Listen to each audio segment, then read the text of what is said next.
Désolé, merci pour l'attente, c'est l'utilité de toute façon. Bon spectacle, ça.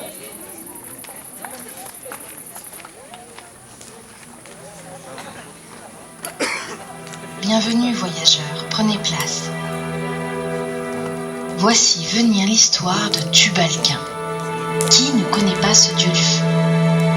Sa réputation n'est plus à faire, et depuis l'Antiquité résonnent ses hauts faits. Fils de la mer et de Tila, descendant de Caïn, il passe pour avoir inventé l'art de travailler le fer et l'airain. Mais il n'en fut pas toujours ainsi, et comme chacun d'entre nous, sa vie connut des hauts et des bas, et il traversa des périodes de doute.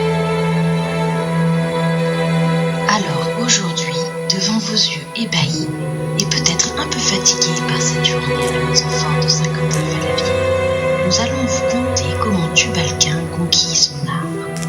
Venez voyageurs, faites silence et écoutez. Voici l'histoire de Tubalcain, le maître du feu.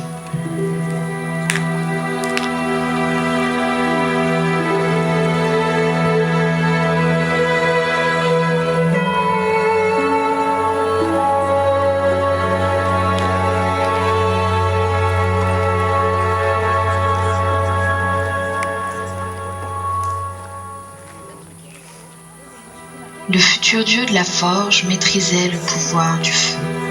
Il pouvait forger l'ensemble des éléments. Or, comme rien n'est éternel, il arriva qu'un jour où le doute habite son cœur, son pouvoir resta désespérément éteint. Depuis, il cherchait à récupérer ses capacités. Il en était réduit à errer et à méditer.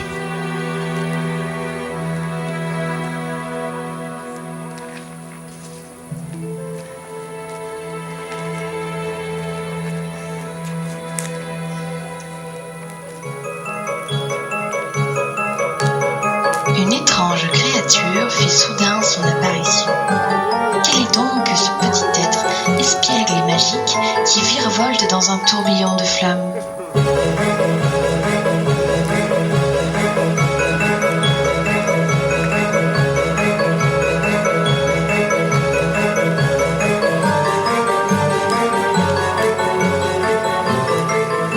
Mais qui es-tu donc pour lancer de la flamme ainsi? S'écria Tubalcain. La créature répondit. Je suis un Vulcani. Cela ne te dit rien? Bien sûr que si, ce sont des génies du feu. Tu viens m'aider? On pourrait le croire, mais le mérites-tu vraiment? Oui, apprends-moi à reconquérir le feu et à le maîtriser. Justement, le feu ne se maîtrise pas, mais je veux bien t'emmener chez les Vulcani. Seuls eux décident qui a le pouvoir du feu.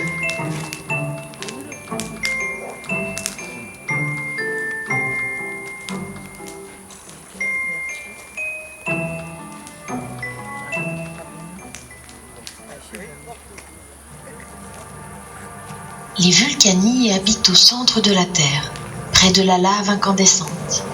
Il règne en ces lieux une chaleur terrible, et Tubalcain eut bien du mal à descendre dans ce lieu qui ressemblait fort à l'enfer. Sa lente progression dura 45 jours avant d'atteindre le fond.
Ainsi fut fait. Tubalquin venait de franchir le seuil du cœur incandescent de la terre. Soutenu par un souffle inopiné de courage, il se présenta devant Hazar-Javed, le terrible. Le roi était devant lui, et il se sentait minuscule, frêle et surtout inflammable. « Que veux-tu ? Je souhaite retrouver ma maîtrise du feu. » « Maîtriser le feu ? Oui, je le pouvais, mais elle a disparu. Je veux la retrouver. » Maîtriser le feu n'est pas possible. Pourtant, silence ! Ce n'est pas possible. Tu ne pourras jamais maîtriser le feu. Au plus, l'approcher, le sentir, mais jamais le maîtriser. D'ailleurs, ta question prouve ton ignorance. Regarde et apprends.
Le feu, un des éléments terrestres les plus dévastateurs. Il est chaos, destruction et peur. Il est craint et vénéré. Il sème la destruction ultime. Mais il est aussi chaleur, vie et réconfort. Il est aussi lumière, grâce et passion. Il est le purificateur.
Il ne reste jamais en place. Il est vorace, toujours prêt à dévorer celui qui ne le connaît pas.